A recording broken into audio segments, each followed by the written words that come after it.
I didn't look anymore after that. I turned and I started to run. Everyone ran. People just took off. People ducked into doorways, and people didn't stop to look behind. I got to be so sick that I couldn't breathe at all. I started really hard to cough.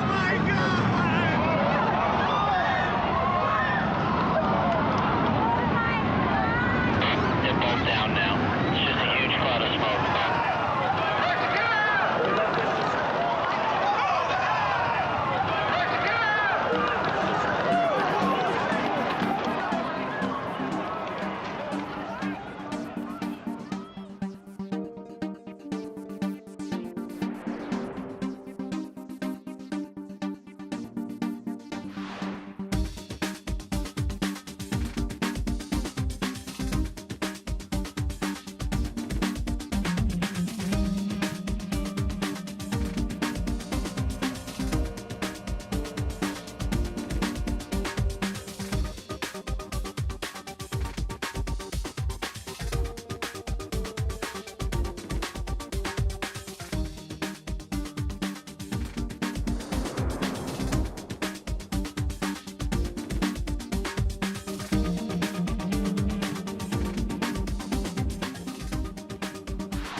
Subliminal. A subliminal message. Subliminal messages, the power of mind control.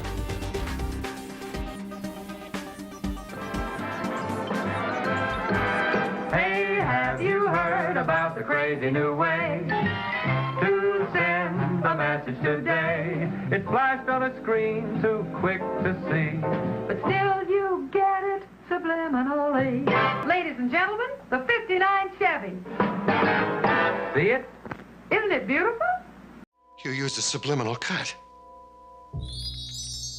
Oh, quite a few subliminal cuts from some photos I made.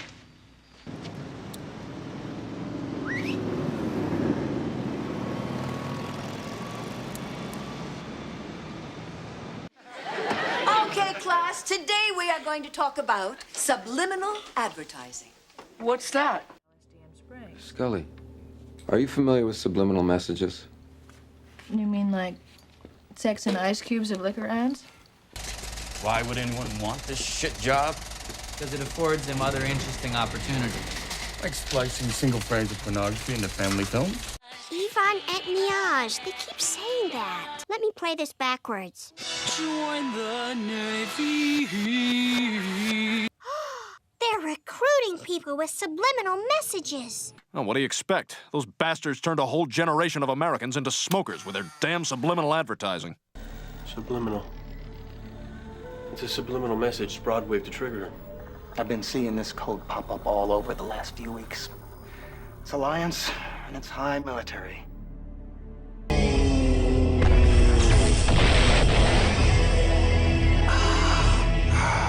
Subliminal advertising complete.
look at something, smell something, hear something, it's going into your brain at the speed of light almost, and all being retained. Now what comes out in terms of cognitive or conscious perception is very limited bits and pieces of this. One of the earliest acknowledgments of the unconscious process appears in some of Aristotle's writing, which goes back a good bit. Sigmund Freud was the first person to coherently probe the existence of the unconscious and postulate that people have a lot of emotions and drives that they're not aware of. Freud's theories were, at the time, very controversial. As he was telling people, in a sense, things they didn't really want to know about. Freud used a number of techniques to determine what their unconscious conflicts were, and one of those that he was very involved with was interpreting their dreams. He felt that when people were sleeping, the barrier between the unconscious and the conscious relaxed, and the people actually experienced in the dream state their true unconscious motivations. Freud wrote an interesting book on the uses of these things socially, and he warned these are dangerous toys to play with because we don't understand them, we're not likely to understand them, and they're capable of triggering off a pathological response. You know, it really started in America with Ed Bernays, who imported and used some of Freud's psychoanalytic theories to give people in their consumer choices substitutes for sort of primal urges. In his book Propaganda, he said it was the duty of marketing people to lead an otherwise unleadable, irrational, free people to making a consensus or a decision that was a responsible decision. And so we had a marketing philosophy that was inherently about manipulating and motivating a public. In times like these, most men become highly suggestible. They listen eagerly for any voice which sounds authoritative. They listen eagerly for anyone who can tell them what is wrong and what to do to right it. And the best way to sell is to find an access to the subconscious. So you're not just presenting a product or a picture or a celebrity in film. You're making that accessible to the unconscious processes of millions of people.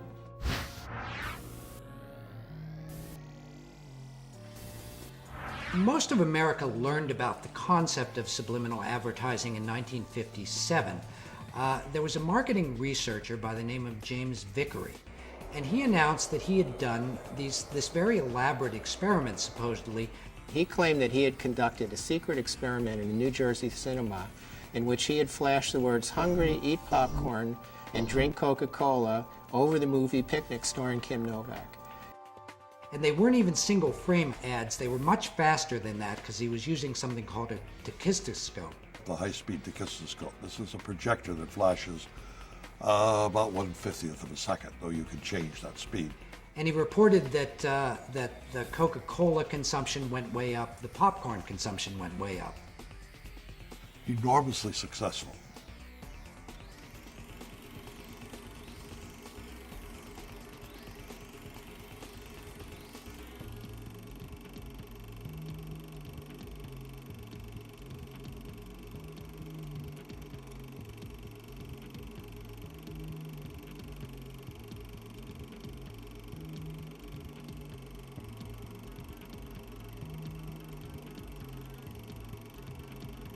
Like if you're watching a film and all of a sudden something will quickly flash that you can't actually see, and it puts it in your mind that you maybe want a Coke. In the 50s, you know, like when movies started turning out, you used to go to movies, used to put the little popcorn thing, right, subliminally there. And I've heard that they do that in like movies, like buy Coke is like flashed on the screen when it's right before the movie starts. So I could see how you could. Do you think they're doing that in movie theaters? Do you think it's... I don't know, I get really thirsty. Yeah.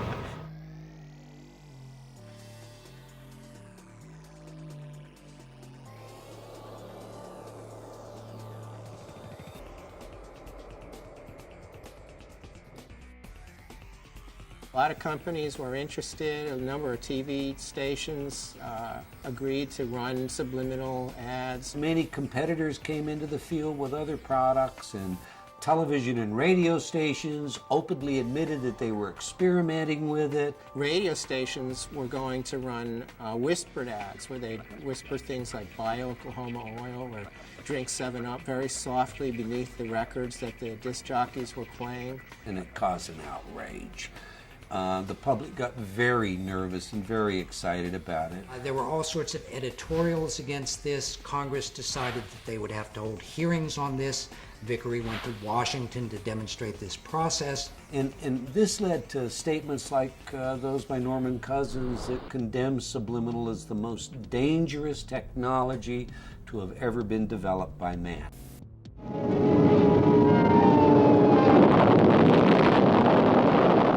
Networks rather quickly decided that it was in their interest to prevent Congress from acting, so they formed this National Association of Broadcasters, and they all agreed that they would not allow subliminal advertising. And they took the position that it didn't work. They tried to calm the public's anxieties by insisting that it wasn't effective. Vickery dropped out of the consulting business and kind of retired. And as he later admitted, this was all basically a scam. The experiment that he said he'd done, he hadn't really done.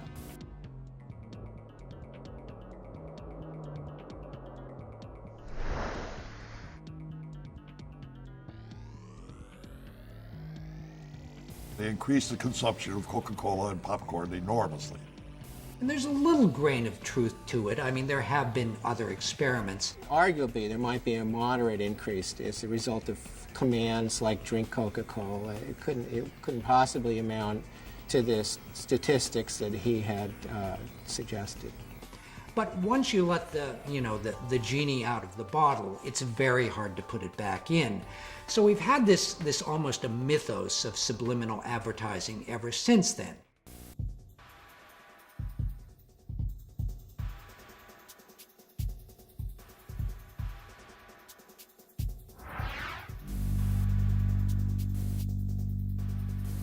The motivational researchers in the 50s developed a variety of electronic equipment that they could measure people's unconscious reactions to. Like one of these was a galvanic skin response where they would measure minute fluctuations in the amount of sweat on your skin, which was related to your state of anxiety, or also a heartbeat, or they had special cameras in supermarkets that would measure the dilation of the pupils that would indicate how interested a person was in a product.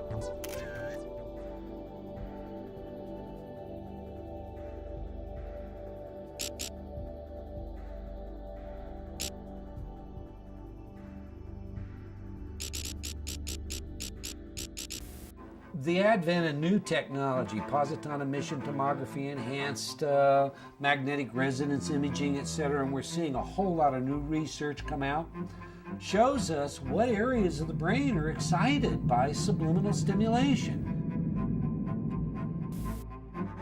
Kilborn and Associates in the mid-'80s did a fascinating experiment where they took two actual advertisements that they believed contained subliminal impacts that they had found on their own. One of them was a Marlboro ad, which showed guys on horseback driving through the range with big rocks around them. And one of the rocks, allegedly, had been made to look like an erect phallus. And they hired an artist and they adulterated the picture and took the phallus out so they would have a control.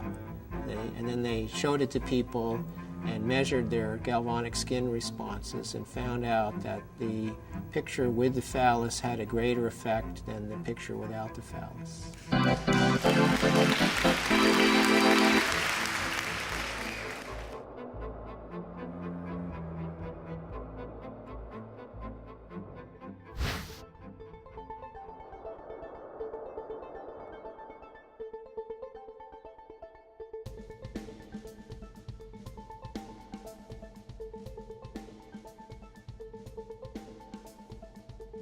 We were the first to demonstrate that you could detect responses from scalp electrodes where we had a group of words that were clearly negative and words that were clearly positive.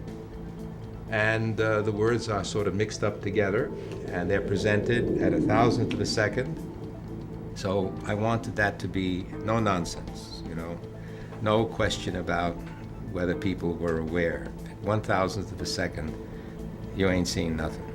And the basic finding was that the negative words, when they were presented subliminally, would have a bigger voltage of brain response than did the positive words.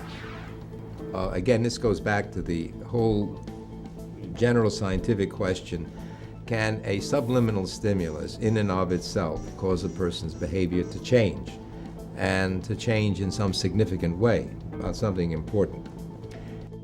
And the evidence there is problematic.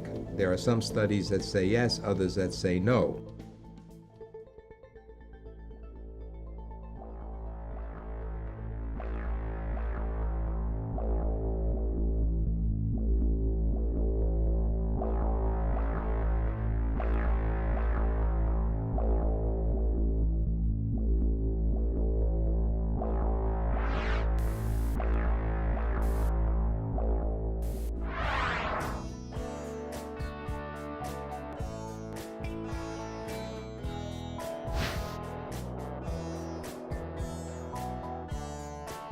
For one thing, they were the biggest group in the world.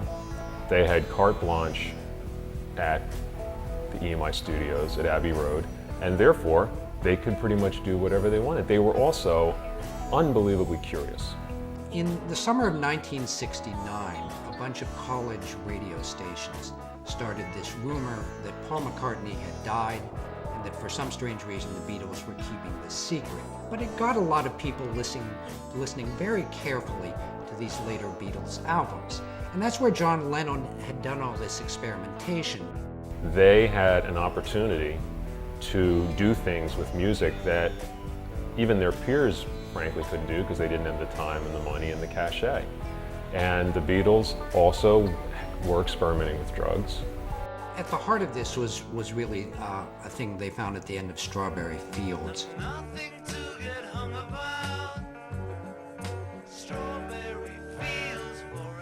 I know, I buried Paul, that kind of whatever. Yes, that is manipulation. That is doctoring. But it's in the pursuit of art. It's in the pursuit of expression. Lennon later told Rolling Stone magazine that what he actually said there was cranberry sauce. So in the recording studio, I had them play this with various filters to make the more legible. And it really does sound like cranberry sauce. There's a very big difference between, say, reverse messages and the artistic potential in manipulating sound. On the track Revolution 9, the track's title is repeated many times within the song. And if you reverse Revolution 9, it actually sounds like Turn Me On, Dead Man.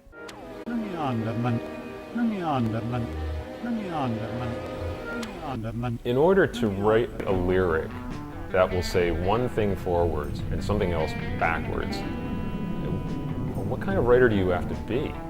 That's a genius beyond my comprehension. I can't imagine that anyone's that smart. You have to draw a distinction between what I call the engineered reversed messages and the ones that are purely coincidental. For instance, it's been found that if you say the words, "Jesus loves you," record that and play it backwards, it sounds like "we smell sausages."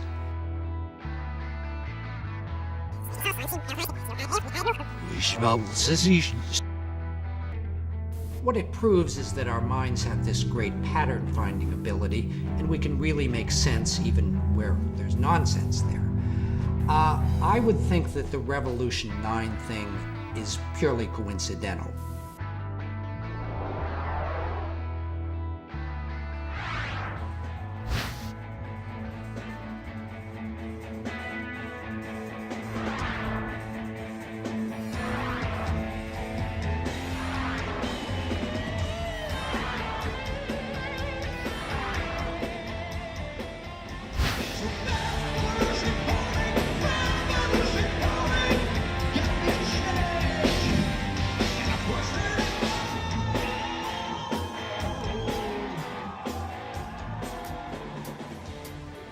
try to do with our music is to paint a picture, an audio picture, to best get across the message we're trying to convey with the lyrics.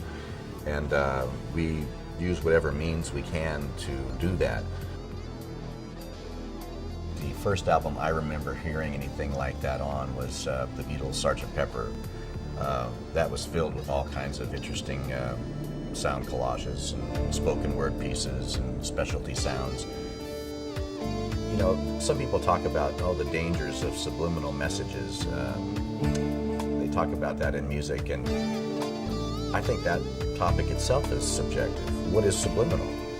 It all depends on who's listening. You know, I hear things very clearly in records, that are there because that's my gig, that's what I do. I listen to things very carefully. Other people might think something's subliminal because they've never heard it before. Well, they're just not focused on it. So I think it's all kind of debatable. We'd like to forewarn you to brace yourself because what you are about to see is hardcore truth that much of the mainstream media would like to keep hidden from your eyes.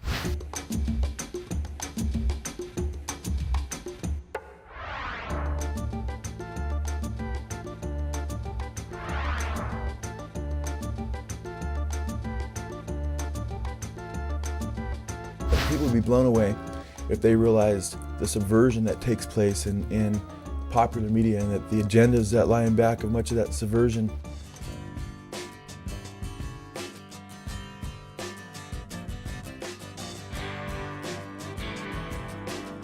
Here we see Robert Plant while singing Stairway to Heaven telling his fans that sometimes words have two meanings as he signs with his hands that they are both forward and backwards. 'Cause sometimes words have two meanings. But basically, backwards, and over 25 words backwards straight, it says, here's my sweet Satan. I want to live it backwards like the Zepp, whose power is Satan, and he will give you 666.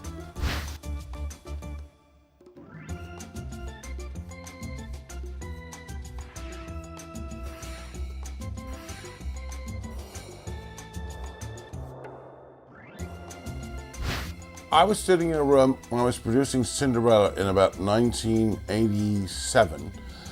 This child who was on methadone started questioning me on this background masking. It's crap. This satanic phenomena goes far beyond the scope of human ingenuity and is demonically inspired. Bob Garcia of A&M Records stated, quote, "It must be the devil because nobody here knows how to do it." Well, there's no point to that anyway. And you can make anything up you want if you wish. So I believe personally, deep down, they know what's going on, and they were seducing their fans into, hey, the whole power trip. Backwards masking is rubbish. It never happened. We never did it. And that's just a fact. I was there. There's so much evidence out there, but it's under the surface at first, and I think when people begin to see it, hopefully they care enough about truth more so than experience.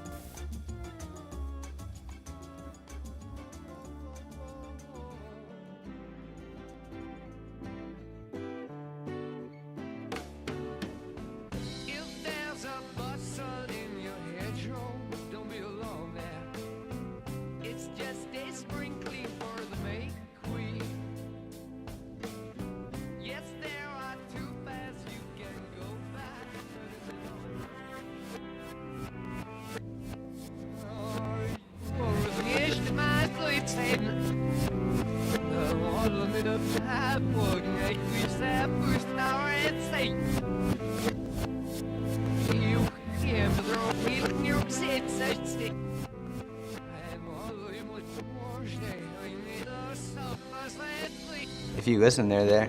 Yeah, I heard them all. That's crazy. But it was definitely put there on purpose and maybe just for certain people to hear it.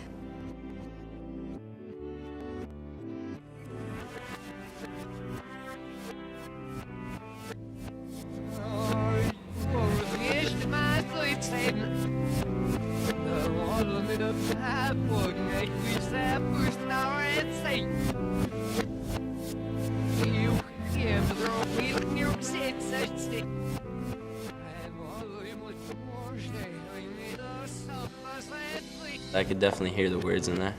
how did someone even find that out? Almost like a conspiracy theory, in my opinion, that's like, oh, there's hidden messages in this.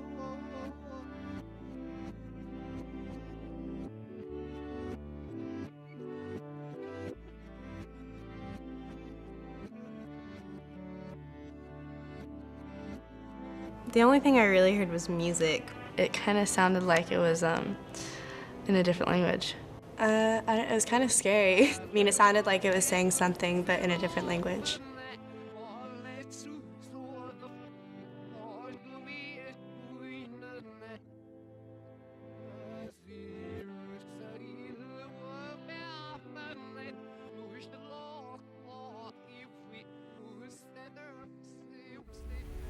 You know, if you want to hear Satan talking to you while Stairway to Heaven plays backwards, then that's exactly what you'll hear. You'll find a way to hear it.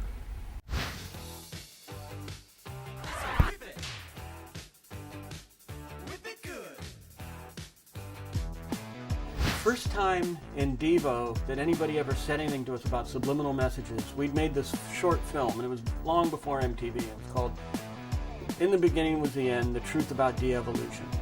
And somebody came up to us after we showed the film once, this woman, and she was really mad. She goes, I know what you're doing. I know what you're up to. And we're like, what? What'd you say? And she goes, I know what you're doing. I saw it. I saw on the screen, I saw the word submit and the word obey. And we're like, wow, where'd those go? How'd those get in there? And so we were like, yeah, right. And after that, you know, we were thinking, oh, we got to put subliminal messages in our stuff now.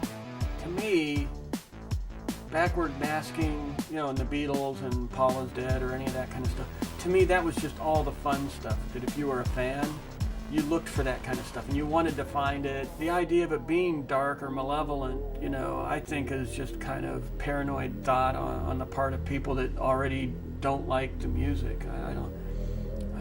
I never really saw anything of harm coming from backward masking.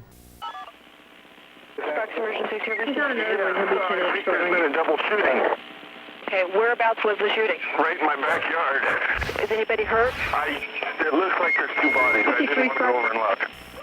In what observers call a first-of-its-kind trial, attorneys today told a Nevada court that two troubled young men who shot themselves in 1985 were influenced by subliminal messages in a rock and roll album. The members of the British rock group Judas Priest listened in a Nevada courtroom today as one of their recordings was described as a killer. They heard you have to die to be a hero. And they had played over and over and over again this stained glass album, particularly a song, Better By You, Better Than Me. Now, what had happened is the two at a point had looked at one another and they had chanted, do it, repeatedly, do it, do it, do it. Had taken their father's shotgun, had left, gone to the schoolyard, propped shotgun underneath Belknap's chin, pulled the trigger, killed himself. Vance hesitated, he didn't brace it, it blew the front of his face off. I would like to call certain people murderers. I feel that they murdered Ray. Are there subliminal do-its on the Better By You, Better Than Me song? Absolutely not. I heard the word do it, the words do it, but I didn't understand in what context or why it was there. I identified approximately 7 of them. It's very difficult because it is the subliminal level.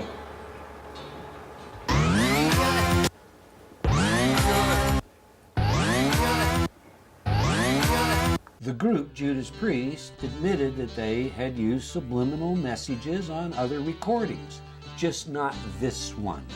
It is the claim of subliminal messages that propelled this case to trial. Similar lawsuits claiming rock music caused damage have been thrown out of court because lyrics are protected as free expression under the First Amendment.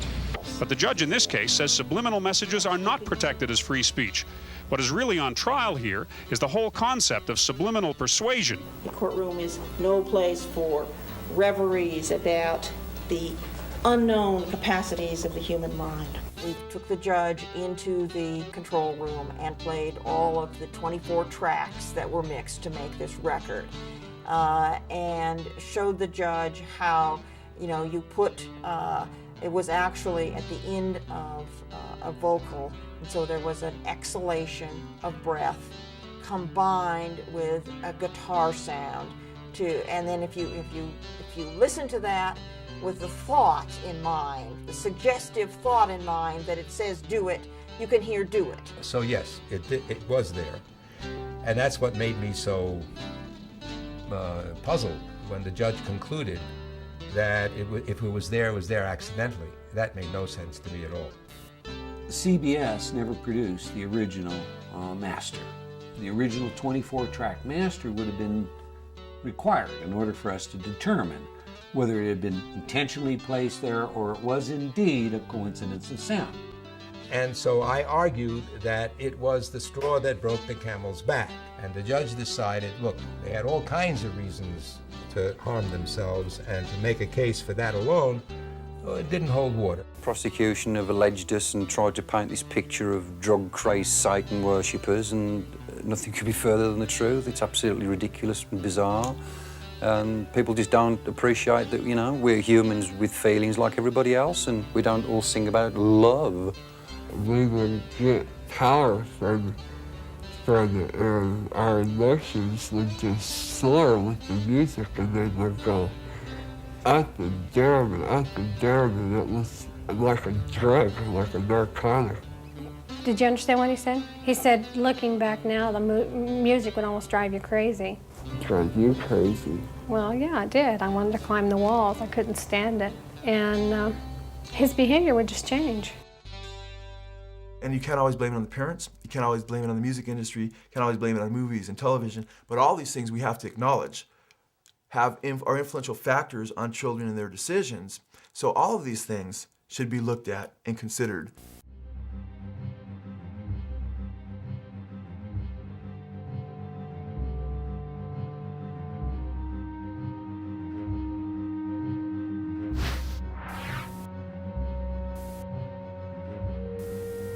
Hitchcock was really intrigued by this whole idea of subliminal effects in movies. In fact, the first time he used it was in a film called Spellbound, which was a black and white movie, but it had one frame that was in color. And it occurs when a character is actually turning a gun on himself to commit suicide. And then when he pulls the trigger, there's a single frame of red.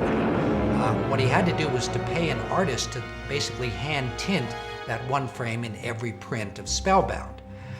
So he obviously took this pretty seriously.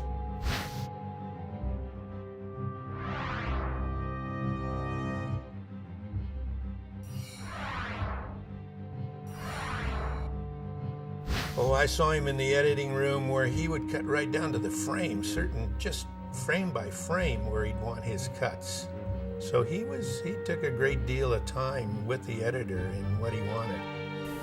When he came to do Psycho, he did something even more elaborate. Towards the end of the film, there's a very slow dissolve to a shot of the police pulling Janet Leigh's car out of the swamp. Well, during that dissolve, Hitchcock superimposes this kind of skull-like face on Tony Perkins' face. So it creates a rather ghoulish effect. And obviously Hitchcock thought that this increased the emotional punch of this particular part of the movie.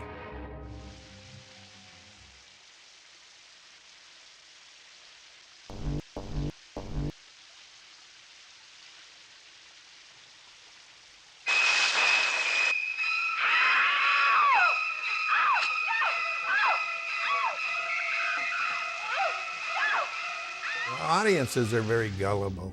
I just feel that you can lead an audience like Hitchcock would do, and I think you could do it with subliminal. It would be very effective. If murder and knife and that sort of thing was intentionally put in, it was done, I wasn't around, it was done when he worked with the writer.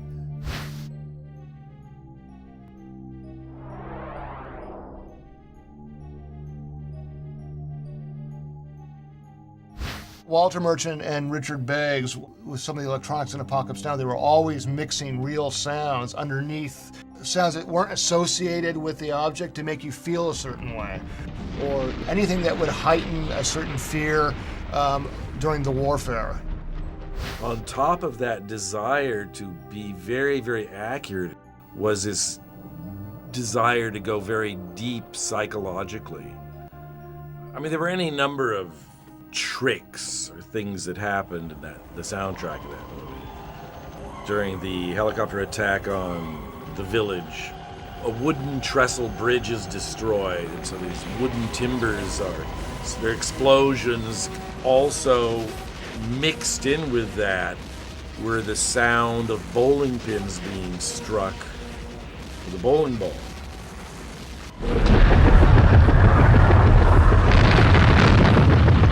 Things like that were used extensively, and in a lot of other movies as well.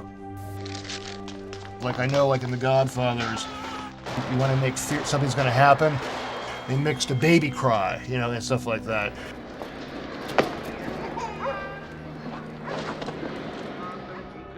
The baby crying is very, very important to pay attention to, because otherwise there's no future. That's why babies' cries are so irritating. You can't ignore it. Satan? I do renounce him. To me, that's creative, and that's tapping into this part of the brain. If you want something out in front of people, you don't hit them over the head with it, but you have it there so the audience maybe doesn't realize that, but it's imprinted in their mind that it's, when did I see that? Friedkin was another director who was rather intrigued by this idea. And in his film, The Exorcist, he actually uses subliminal shots in at least two very key parts of the film. One of them is in a dream sequence, and the other is during the actual exorcism. To tramp underfoot serpents and scorpions, to confront this cruel demon. What you see are very brief two-frame shots of this kind of cadaverous face. And so like my brothers and I would always freeze frame on that one frame, and it's terrifying. You don't even want to look at it. So it does something to you, you know? So the question is, why are you doing that? In my mind, Exorcist was a groundbreaking film. It had never been done before. So he was really experimenting with the concept of being totally afraid and fear.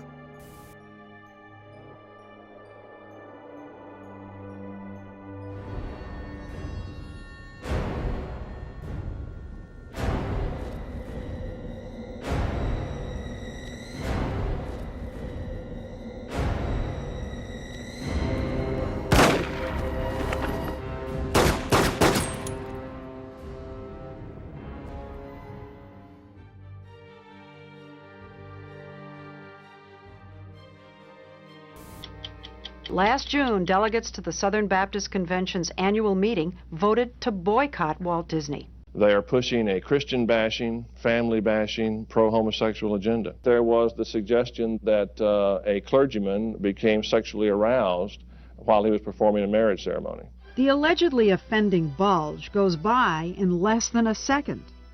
But if you were to slow down a few frames of this scene, you might think the preacher was indeed more than happy to see Ariel.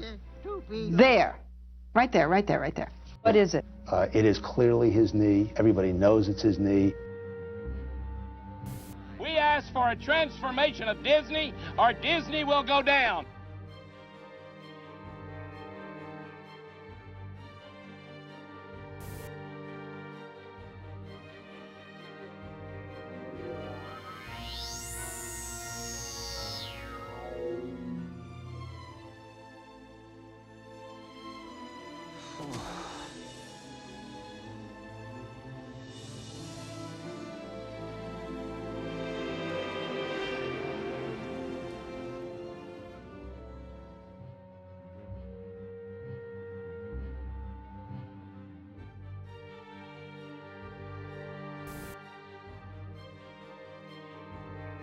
It's just people spending too much time looking for things that aren't there.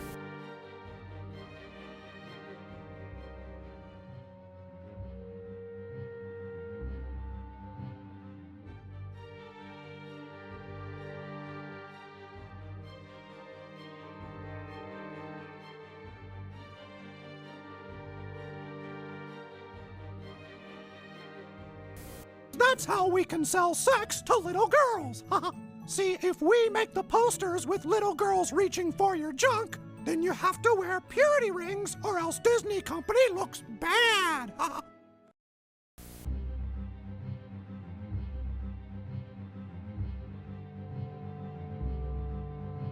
We thank you so much for this bountiful harvest of Domino's, KFC, and the always delicious Taco Bell.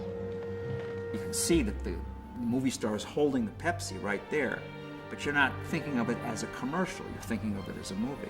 Converse All-Stars, vintage 2004.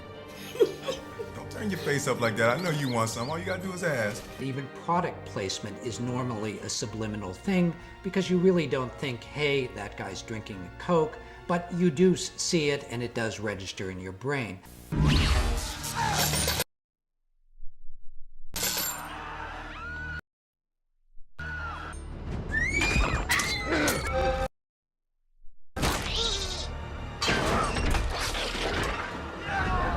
I think that's the best way to do it than hitting them over the head with a product right in their face.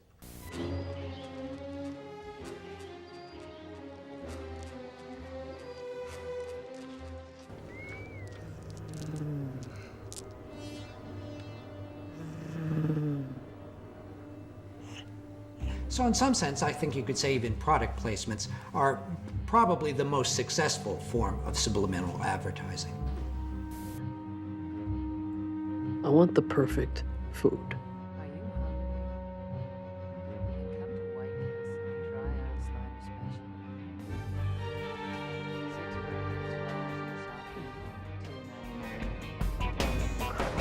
Imagine all those burgers in your stomach right now.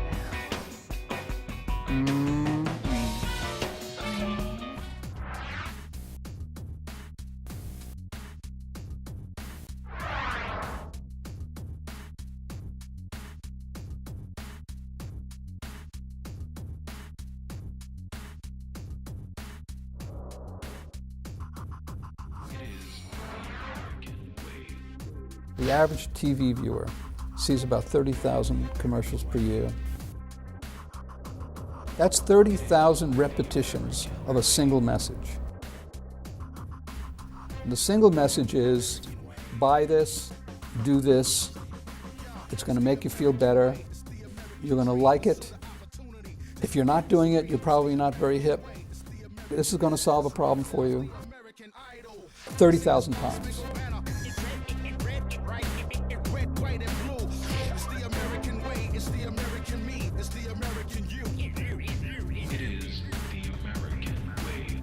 Systemically, advertising works better on people who are lonely and afraid. It's a kind of a form of reverse therapy. You know, you go to a therapist because he wants to resolve your unconscious conflicts and make you feel better about yourself. But media has exactly the opposite orientation. You need to create tension in the viewer, conscious tension and anxiety, so that they look to a product for relief. You afford not to be in good hands.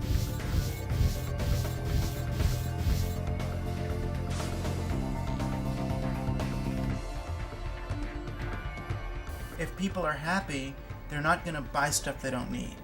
There's been memos that have been circulated, you know, where insider advertising executives have said it's our job to make women feel bad about themselves. We really believe that this is the way a woman should look. This version of some guy's marketing plan that he's set up. They all look at that pretty ad, you know, I like the boobs I'm looking at while I'm up. They don't realize that they're being engineered. We can look at things like anorexia and bulimia, and say, as far as I'm concerned, you can look at that and say this is a media-driven event. Our families are being destroyed. I mean, we've never in the history of humanity been under an assault because we've never had mass media like we do today.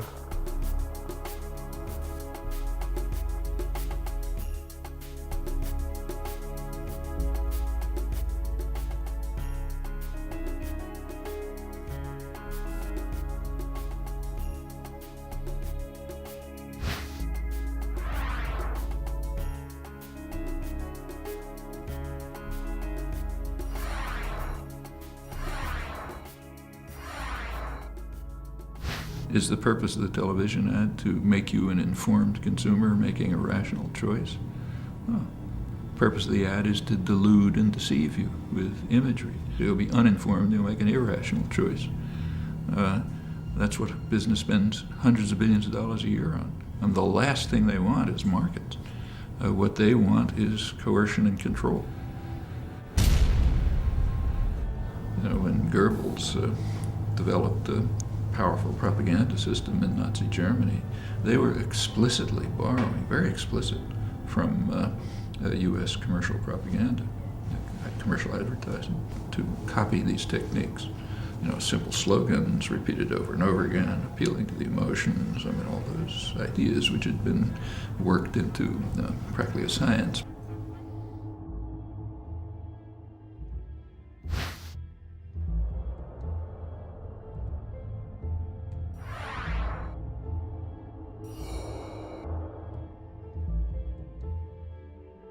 If we don't have any kind of critical analysis, some kind of overreaching way in order to analyze and understand what's being fed to us, how people can be manipulated, people enjoy the manipulation. Advertising is fun.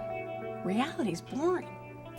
You take the blue pill, the story ends. You wake up in your bed and believe whatever you want to. You take the red pill, you stay in Wonderland. And I show you how deep the rabbit hole goes. All I'm offering is the truth.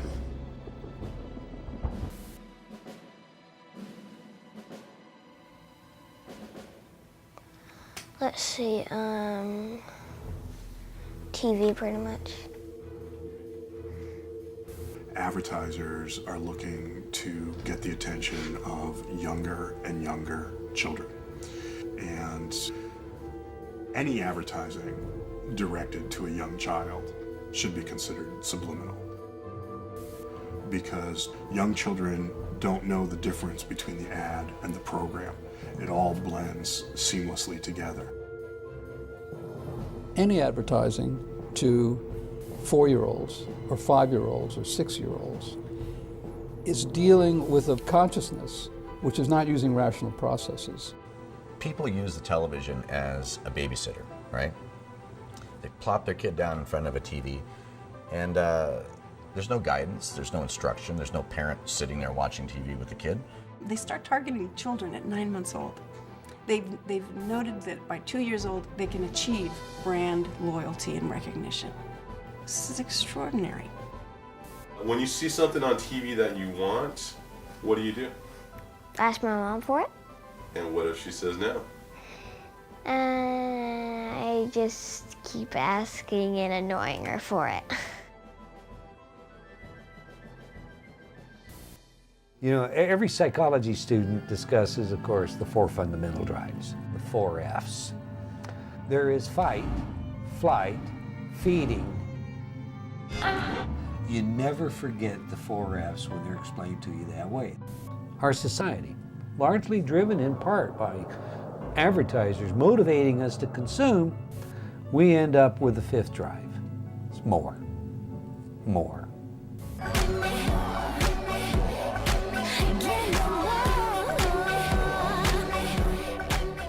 We systematically desensitize their threshold of arousal by increasing the amount of stimuli that we deliver that is sexual or violent or gross in nature.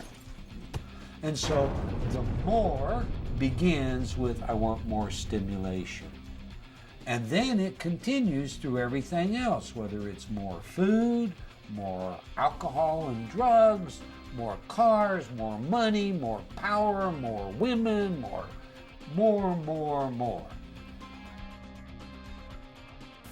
I mean, why are people maxed out on their credit cards? They're buying things that, you know, who knows if they need them or not. I mean, consumerism becomes a secular religion where we use certain material goods to fill holes in our souls. Any one of us can be trapped by this. I mean, I would ask anyone to look around their house at how many things that any of us have bought over the course of the last 10 years we don't use. Simply knowing what's going on is not going to protect you from the effect. You can know perfectly well that they put this gorgeous model in an ad to get you all excited about Coors beer. The fact is, it's still going to work. We're all consuming and acting and behaving precisely the way that they want us to. It's what the church does, it's what monarchs did, it's what advertisers do, and and the game continues. Some are wondering if perhaps there was a subliminal ad, a flash of a commercial product seen on the show.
Look at something, smell something, hear something that's going into your brain at the speed of light almost, and all being retained. He claimed that he had conducted a secret experiment in which he had flashed the words hungry, eat popcorn, and drink Coca-Cola.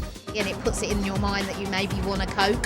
The public got very nervous and very excited about it. I buried Paul, that kind of whatever. Are there subliminal duets on the song? Absolutely not. Why are people maxed out on their credit cards? They're buying things that who knows if they need them or not. Some are wondering if perhaps there was a subliminal ad, a flash of a commercial product seen on the show.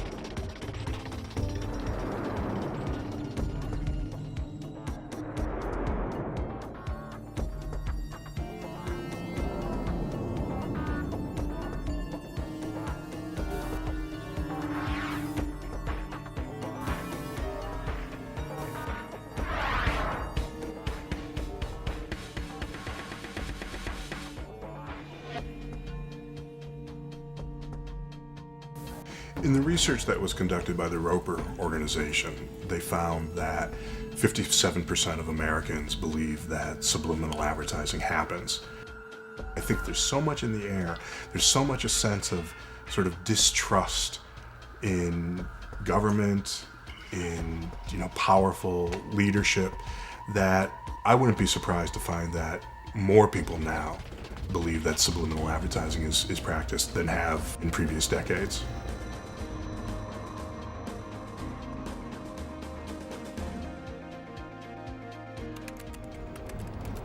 I'm sure it does. Can't say I've ever picked up on it myself. There's gotta be something, but I haven't really noticed that. Not as much. I don't think nowadays. I think it's pretty straightforward. Well, I think there's certain advertising companies that for whatever trying to market an item, just subliminally they'll throw something in and then you don't even think about it. Definitely. Yeah. Definitely. Yeah.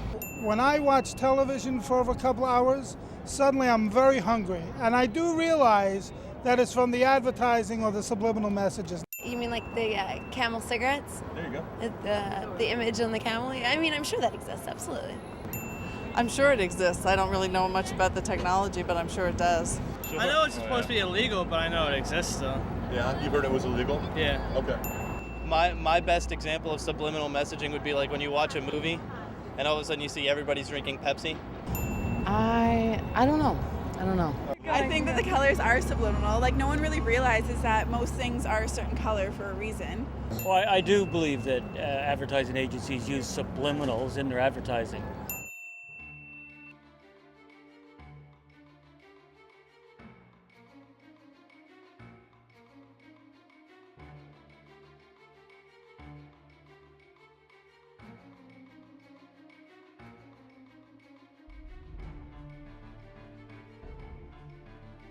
To be effective, a subliminal message has to either stimulate an unconscious anxiety or satisfy an unconscious fantasy. You discover very quickly that the human brain is extremely sensitized to things that deal with the beginning of life, reproduction, sex, as we vulgarize it, and the end of life, death. Now, if you can plant something in there that's strongly motivating, sex and death, the unconscious will remember that for a long time. We don't know for how long.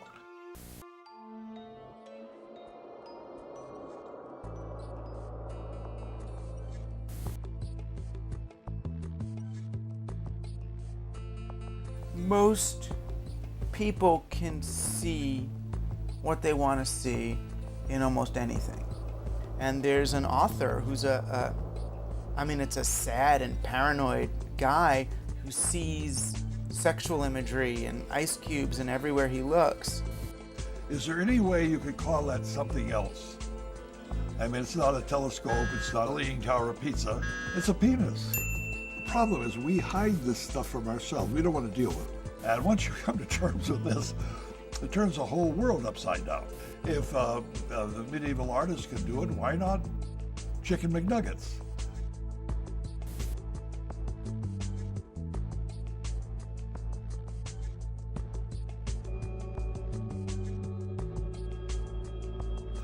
The SEXs are all over the crackers. Makes them taste better. I love Ritz crackers. The fact that he made some allegations that are not credible doesn't mean that the substance of what he had to say wasn't, logical and totally persuasive.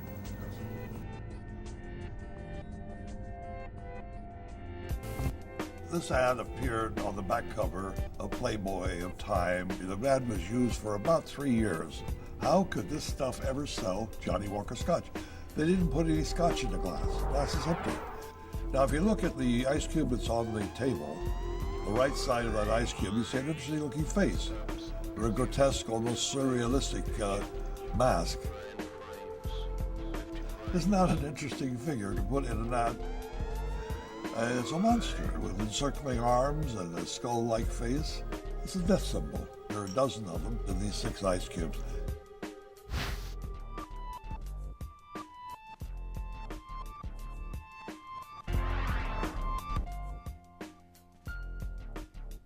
The predominant trend in modern subliminal advertising seems to be sexual assault or sexual violence. And this is an example of that.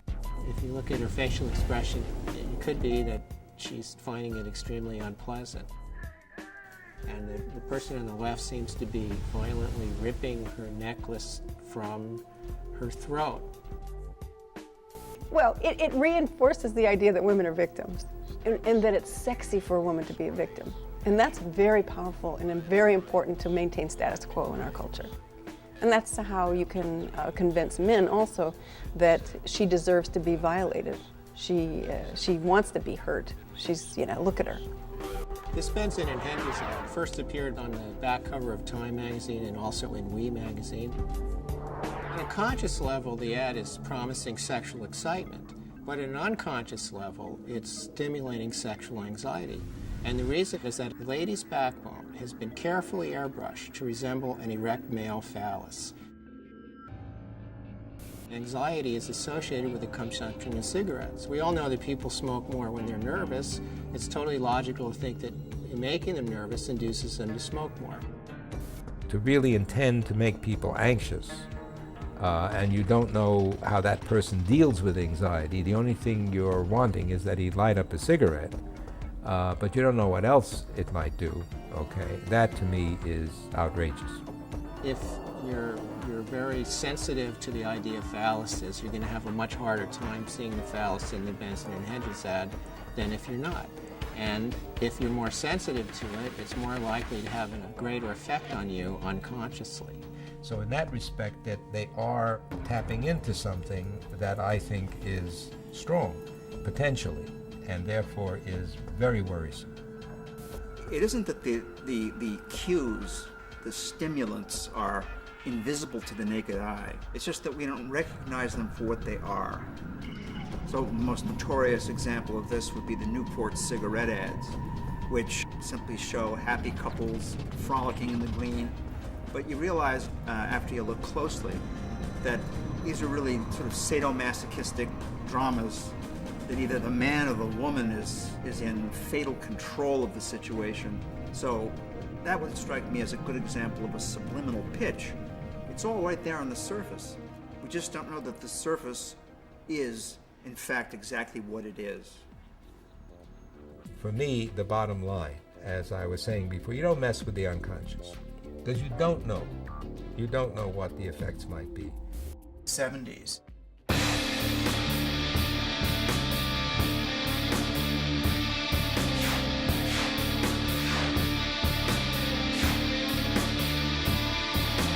Why waste your time wondering what's wrong, wondering what's right in front of your eyes, or what makes you sick? Don't waste your time wondering what makes me tick. Invisible truth, invisible lies, invisible man behind the curtain. Why waste your time questioning shit? You know it, but you can't be certain.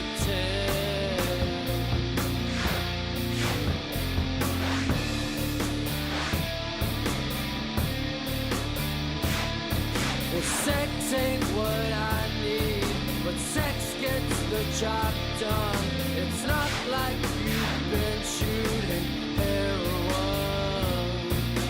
Buy a new wardrobe, buy a new Audi. Don't wonder where all I've worked inside ad agencies. I've worked side by side with evil people. You know, to see, did anybody anywhere do any of this?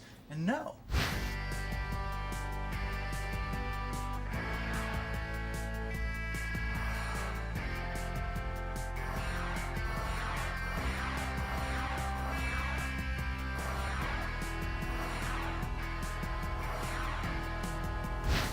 I remember the first commercial I ever did was a Hawaiian Punch commercial. And I remember putting the message, sugar is bad for you. Just, set it in low volume in the background. And everybody in the room's tapping their pencils, and they're all, they're just all these execs and the creative people, and they're all going, yeah, that's Hawaiian Punch, yeah. And they're just like singing the song, and they're just like, and we're looking at each other and we're like, nobody heard it yet. And it was like, sugar is bad for you. It went down on the commercial and it went out nationally. And we found a whole list of things that we were able to easily put in a commercial and never once got stopped. They must work, because we said something. I remember doing a Levi commercial and saying something like, this is the uniform of the WAD. And I don't know, they're all wearing blue jeans now, so it must have worked. It must have helped Levi's out, I guess. I'm sure that if I can put, subliminal messages in a commercial, that advertising agencies must have a much easier time of it and probably can do it in much bigger ways.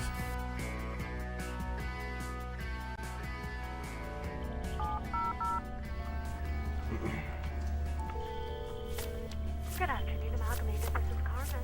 And we were wondering if someone from Amalgamated would be interested in meeting with us. Good afternoon, that must be your BBL. Can you tell me who you're transferring me to? Good afternoon, JWT. Send me a voicemail. Please leave a message for...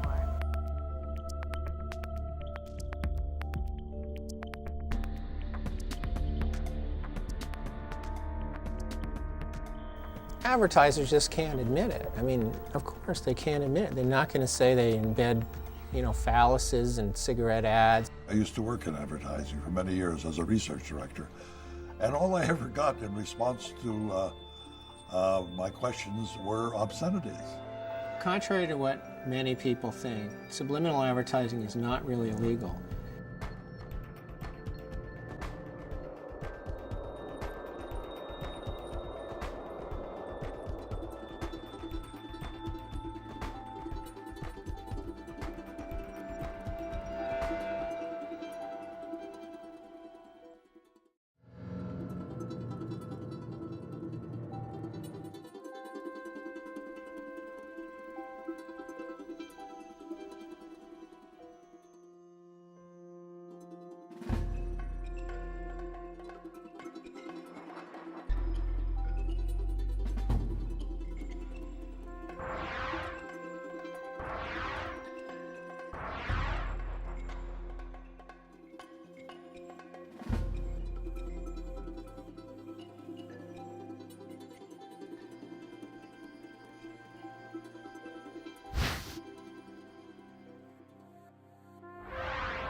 What happened in 1984 is really the culmination of a long story. You know, Orwell's book 1984, some have said, predisposed Congress to investigate Orwellian techniques. And of course, subliminal is often thought of as an Orwellian technique. There had been complaints, and Congress investigates complaints from their constituents. The House Subcommittee on Science and Technology wants to find out if the technology is being abused. Kansas Democrat Dan Glickman is chairman. I myself think that subliminal communication clearly has a twilight zone implication to it. I think it's incumbent upon us in Congress to at least explore the issue to see how widespread it is. The veritable who's who of the advertising world appeared, and they argued subliminal does not work. We don't use it, and we don't use it because it doesn't work. University of Michigan's Dr. Howard Chevron called for a moratorium on the technique until further study is completed. Although this may sound like science fiction, we may be on the threshold of invading the individual's perhaps last stronghold of personal privacy, his own inner thoughts. My estimation is that they certainly got sufficient evidence that something along those lines was happening. The conclusion in their report was that it was unlikely to be having the effects that were claimed. The law in Congress did not pass. The laws didn't pass anywhere in any state because of what I believe was a deliberate disinformation campaign designed to make the public feel comfortable. We don't use it, and if we did, it wouldn't work. In front of you is a manual. This manual was sent to me and is a training manual of one of the largest advertising agencies on the planet. And this training manual, in a very sophisticated way, lays out several ad campaigns that have actually run. Major products, how they embedded both taboo imagery, devils and whatnot, and sexual imagery. So, not used, I know that is just flagrantly false. There was a memo, which I have a copy of at home, from the National Association of Advertising Agencies that went out to every advertising agency in the country advising them what to do if I come to town. They said, keep the hell away from this guy. A crazy person writes a book about a fraudulent joke experiment and ends up creating such a stir that an organization is created, the American Association of Advertising Agencies, to dispel the myth.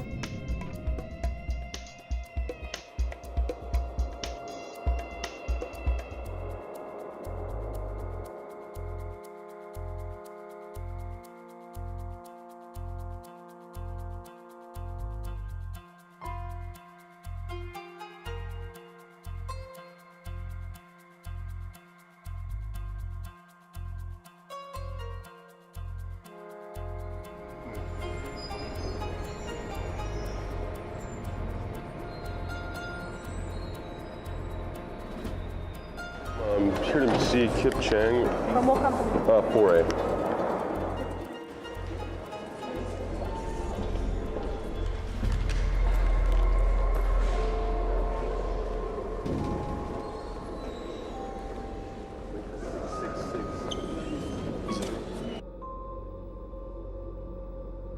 can't shoot in this building. The fact that you won't meet with me. You know, You guys out. I will talk to you. Okay.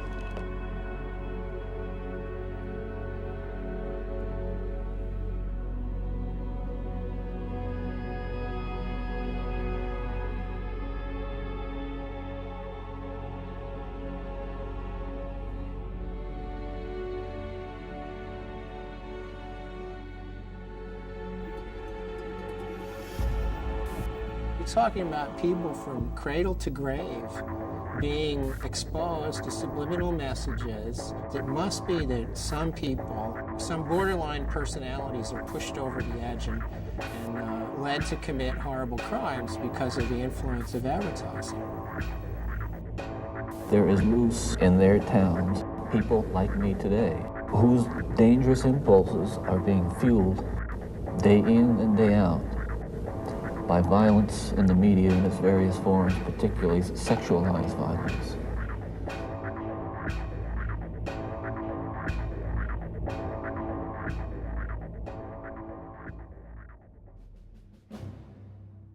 If advertisers and corporations could be massaging our subconscious with these tactics, in what way might our own government be programming us?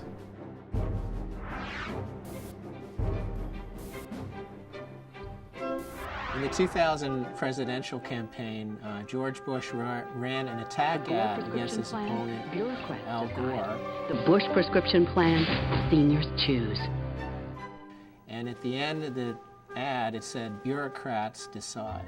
And for a brief second, for about a 30th of a second, the letters RATS got very large. When this came out, it was a very big deal for at least 1.5 news cycles. Well, some people in the advertising industry say they believe the inclusion of the word rats was intentional, even if it was not designed to send a subliminal or subconscious message. Now, that is not an accident. Will Robinson is a Democratic media consultant not associated with the Gore campaign. He finds it implausible that no one noticed the word rats when the ad was in production. Someone made a decision to put that word up on screen and make it part of the spot. And they worked hard to make sure it was that way. The Bush campaign, of course, has denied this. They say that it was an accident. Just ask the man who made the so-called rats ad, Republican consultant Alex Castellanos. Let me see if I can say this more clearly for you. I didn't know it was there. It's a ridiculous thing. There is no secret rat strategy to win an election that I'm aware of. You had both Gore and Lieberman decrying this use of subliminal advertising. I find it a very disappointing development. I've never seen anything quite like it. George Bush was forced to do his best to disassociate himself from this entire thing, which he actually did very effectively. You know, the idea of putting subliminal messages in the ads, I don't think we need to be subliminal about the differences between our views. Subliminal messages, you talk about subliminal. So if the guy can't pronounce it, he couldn't have been behind it, I guess. The ad has run 4,400 times in 16 states, including big battlegrounds like Florida, Michigan, Ohio, and Pennsylvania.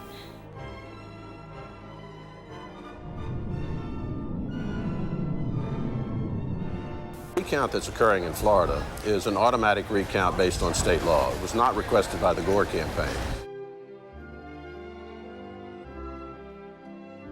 And tonight, for the sake of our unity as a people and the strength of our democracy, I offer my concession. Please raise your right hand and repeat after me. I, George Walker Bush, do solemnly swear.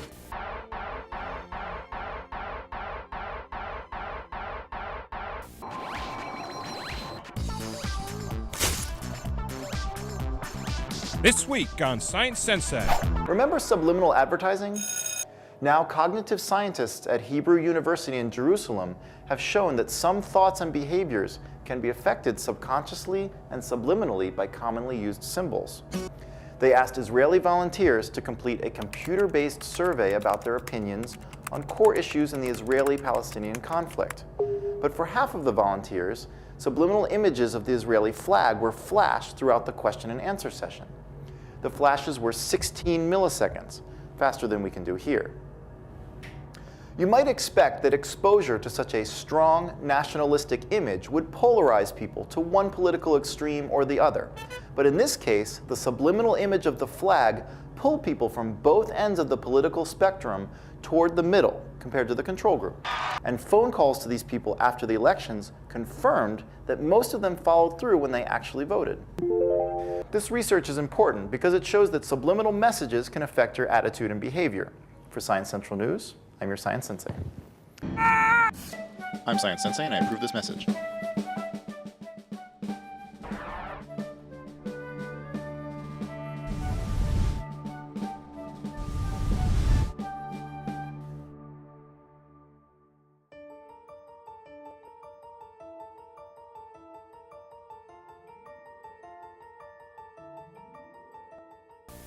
A video news release, or a VNR, is created by a public relations agency, usually, in order to communicate a specific message on the behalf of a client, whether it's a politician, or a corporation, or a government office.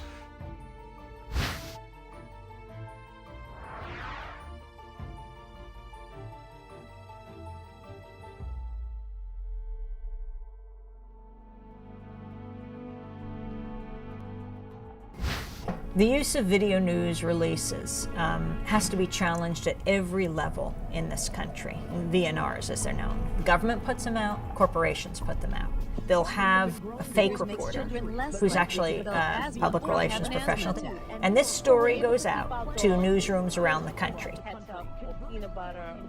So there are people watching a program that they think is news, but the actual news reports aren't news reports at all, but are paid advertisements that look like news reports. This is someone pushing a product, but it's presented as a fair and balanced report, which it, of course, isn't.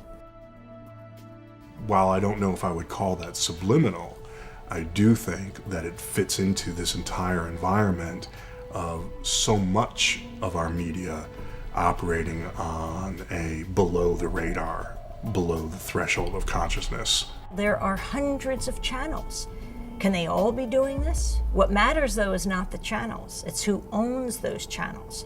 And that issue of media consolidation is critical. The rise in the use of video news releases has a great deal to do with the conglomeration of the mass media. Because as more and more TV stations around the country come to be owned by the fewer and fewer players, there's more and more cost cutting that goes on in the newsrooms of these stations. You know, when you look at a media environment where only 5 or 6 companies control the vast majority of the world's media, and they work in collaboration with each other, and they share members of boards of directors and things of that nature, like in the same way that I say we have to broaden our concept of subliminal, I think we also have to broaden our concept of what a conspiracy is. They're using our airwaves, and they have a responsibility to bring out the full diversity of opinion and to get to the truth, not to bring you news stories that are disguised as their own when they're simply government or corporate propaganda.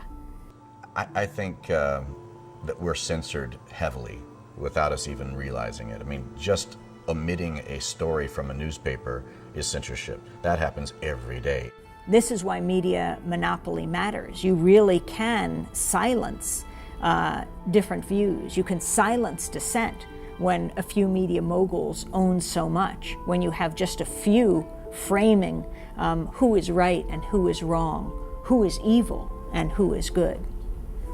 The Bush-Cheney administration has used VNRs to push their prescription drug plan, and they've used it particularly heavily in trying to spread the word about the weapons of mass destruction inside Iraq. That is no longer a mainstream media. That's an extreme media beating the drums for war.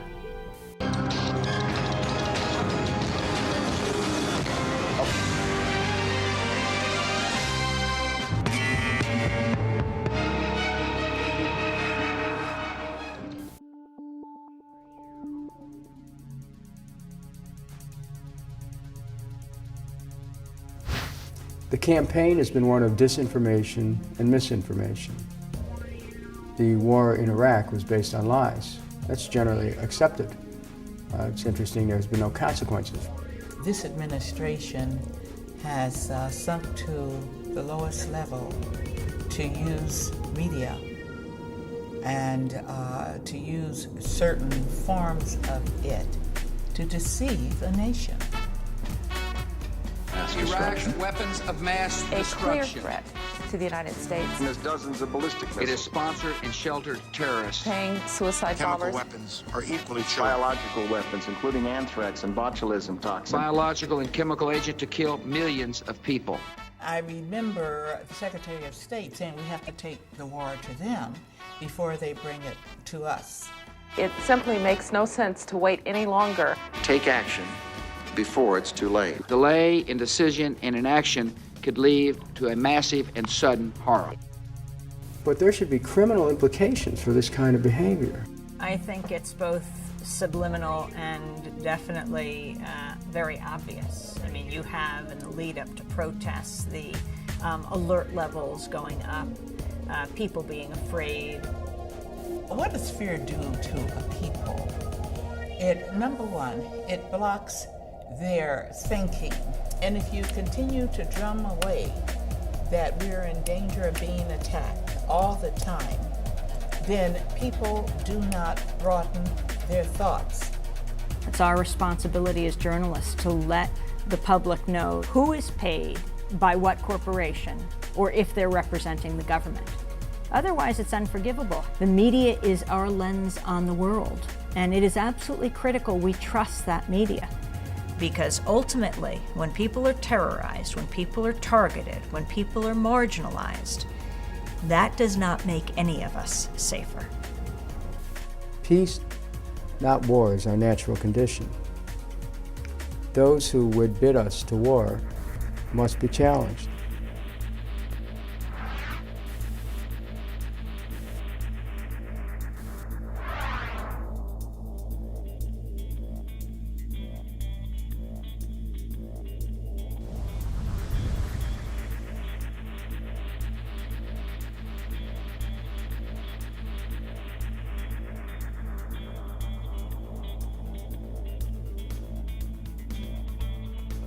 When you start to talk about psyops, of course, people start looking for your tinfoil hat.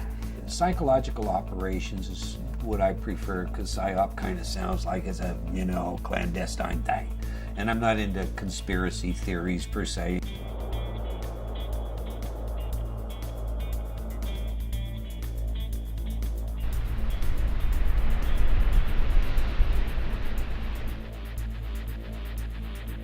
The fact is that highly sophisticated ways of incapacitating people, of terrifying them, making them anxious. Our military and our intelligence bureaus have been studying this kind of invisible weaponry for decades. I mean, it's at least as old as the Cold War.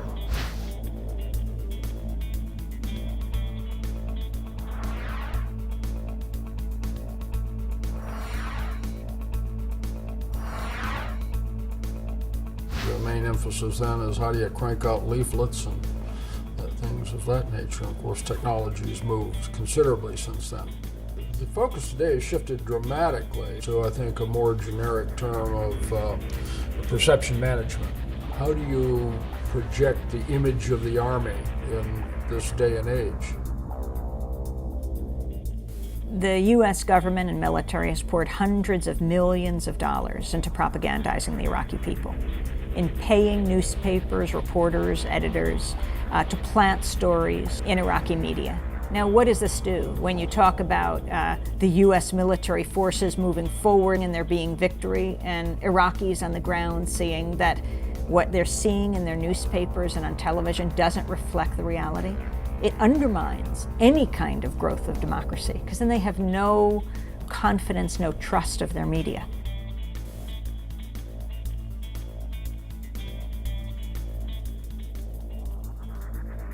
In this country, we have a law, the Smith-Mundt Act, against propagandizing our own population. It goes back to the Nazis in World War II, and we saw the dangers of that.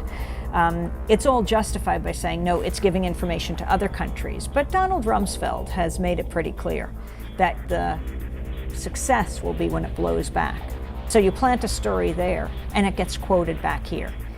The war is really being waged at home, the war on truth. In today's day and age, as we know, information is global and instantaneous, so the ability to keep information out of American hands extremely difficult.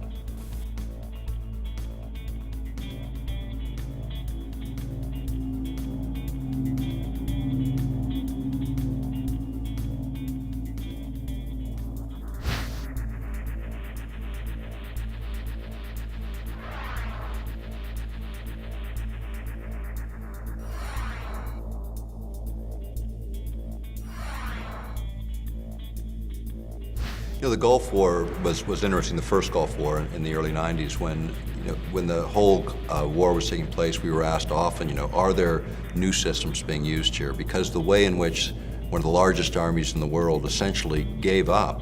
I mean, it was like children in an elementary school on their first fire drill, running out of the bunkers and surrendering. And from my perspective, it looked like one of these technologies for influencing behavior had been applied, and it was the Scottish media after the war that reported on Project Solo. But now we have very sophisticated systems like Commando Solo, C-130, that's basically an airborne television radio station that circles the area, broadcasting the message directly in that you want to have the enemy receive. But one of the other things they do is they piggyback signals on other carriers. In other words, the broadcasts already going on in the area. In other words, the Muslim music and prayers that all of these troops were listening to every day, they would piggyback a signal on that would create anxiety and fear as an emotional state.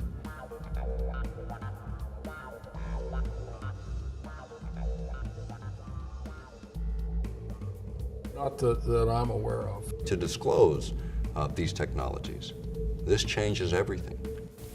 One of the finest articles on the subject is an article called "The Mind Has No Firewalls." And if you look at it, it is a fine explanation of all of the various ways to carry a signal in that would influence human behavior at a distance. Whether you use TV, radio, electrical grids, the internet, all of these things can be effectively used and have been demonstrated. These technologies that we're talking about today, because the American public wouldn't accept them, because the American public would see them as a violation of the Constitution, the only way they could be introduced is an environment of fear. And what environment do we have today? This is an Occam issue, Occam's razor. The simplistic stuff works.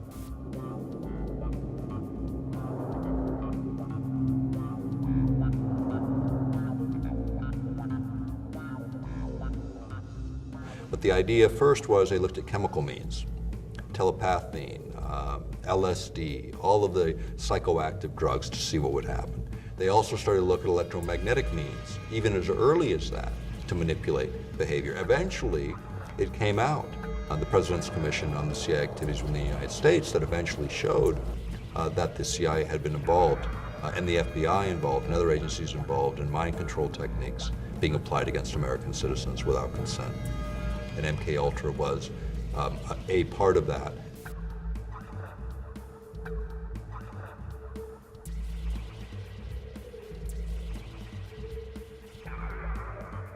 And in what may be the weirdest turn of events so far, the loudspeakers also pumped out Tibetan monastery chants at steadily increasing volume aimed straight at Rockvan Koresh's sanctuary.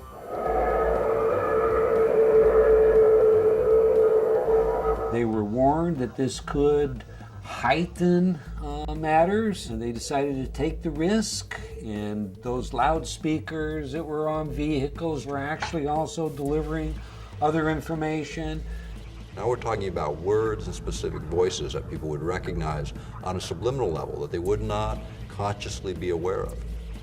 They tried a number of things. We know that they tried the sounds of killing rabbits and things of that nature that are supposed to be, intuitively abhorrent. Noise that would affect you on a fear level, to create fear and anxiety. Really though, when you think about it, is that really the right thing you wanted to do in that environment? Or did you want to bring people to calmness, to thinking more clearly, to being more analytical? What they did is they agitated the situation. They created an explosive situation. The results are now clear.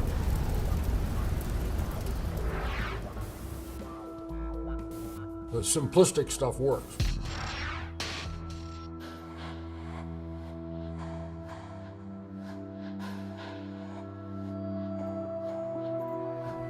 HARP is the High Frequency Active Auroral Research Project. It was originally a joint effort of the Air Force and Navy. It's now run by DARPA.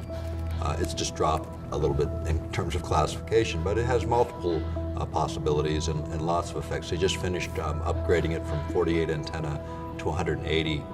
The thing about HARP is an instrument designed to do exactly what Persinger was talking about, which is this idea of modulating the ionosphere in a way that can be used for weapons applications. Why we're concerned about it is earth-penetrating tomography. And earth-penetrating tomography in plain language or by analogy would be like X-raying the Earth. It's not using X-rays, of course, but it's the same concept. Predominantly has to do with communications because of our long-range communications. We use bouncing the signal off and down. What are the effects of bouncing a wave like that off of the ionosphere, do you think? Probably very minimal. It probably goes up and mostly goes down. It's like punching the ionosphere, and every punch of high frequency causes the ionosphere to vibrate in harmony. That converts the ionosphere from direct current to alternating current, and then it behaves as a giant broadcast antenna, pumping the signal back to the Earth in the ELF range.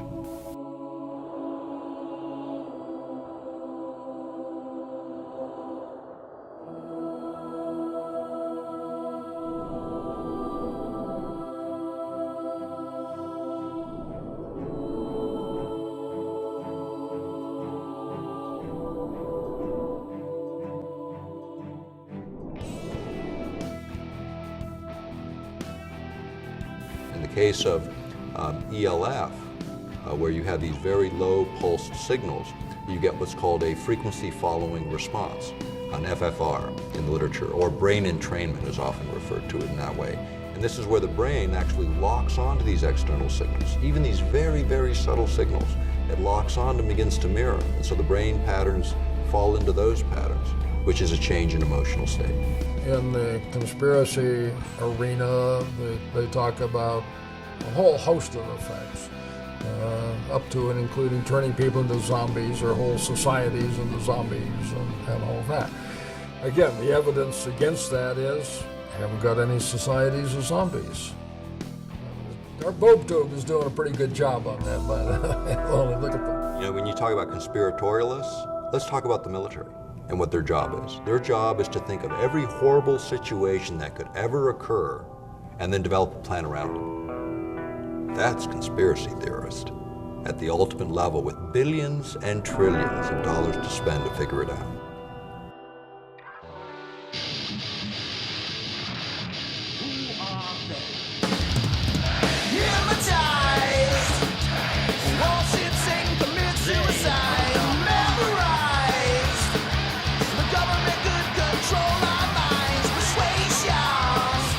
Propagandists will go to any lengths to influence people's opinion, including murders, right? I mean, whoever's responsible for 9/11, were they doing it to kill those 3,000 people, or were they doing it to influence the world?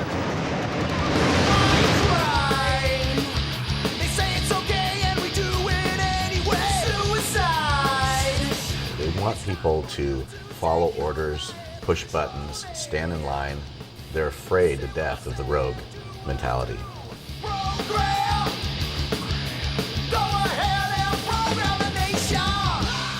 When you manipulate people, it's anti-democratic. What you're really trying to do is you're trying to control people. People don't need to be controlled. They need to be able to make their own decisions. Consciousness, the freedom to think, is a fundamental human right. The idea of violating free will is something that even God doesn't do. And yet man thinks they can do this. At this defining moment, change has come to America.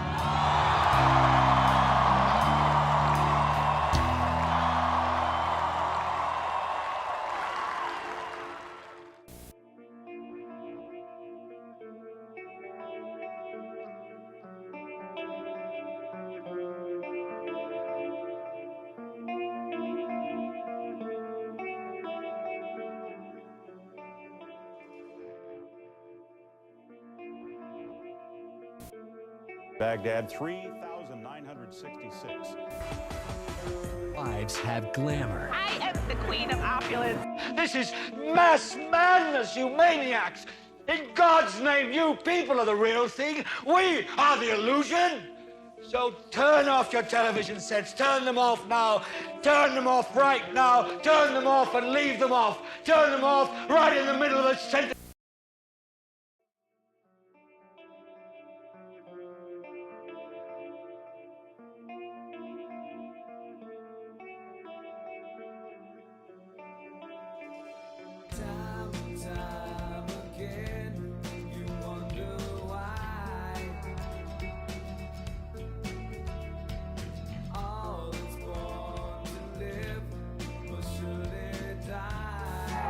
I have a dream today. Ask not what America will do for you, but what together we can do for the freedom of man. You've got to put your bodies upon the gears and upon the wheels, upon the levers, upon all the apparatus, and you've got to make it stop. And you've got to indicate to the people who run it, to the people who own it, that unless you're free, the machine will be prevented from working at all. If we can get a critical mass of people thinking a direction, it will influence and change the rest of the world. This collective mind, this mind field, tend to lead me to believe that that might be the greatest hope man has.